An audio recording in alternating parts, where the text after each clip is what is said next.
ভাই 40 টাকার একটা পানির বোতল যদি 600 টাকা বেচে, ভাই এটা যদি মানে এই এই বিমান দুর্ঘটনা না হইয়া হইতো তাহলে সরকারের দোষ পড়ল হইলে যে সরকারের দাম বাড়াইছে, কিন্তু ভাই এটা জনগণে বাড়াইছে।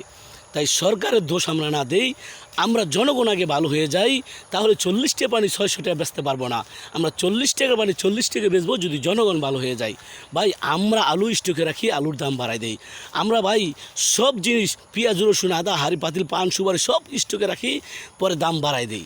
ভাই এই জন্যই সরকারের দোষ নাই, কোনো দোষ হইলে আমাদের দোষ, খারাপ হইলে আমরা খারাপ। কিন্তু আসলে সরকারে আমরা খারাপ বানাই, কিন্তু সরকারে তো স্টক করে রাখে নাই। সরকারে তো সবাই যা ছিল তা দিয়ে দিছে। আপনি আপনার গৃহস্থের কাছে আপনার আছে, আপনার যতটুকু লাগবো আপনি রাখিয়া বাকিরা বিক্রি করে আনান। আল্লাহ আপনাকে খাওয়াইবো, আল্লাহ আপনাকে সব কিছু করবো।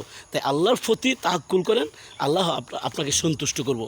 আল্লাহ তাআলা আমাদের সবাইকে সঠিক বোঝার তৌফিক দান করুক, আমিন।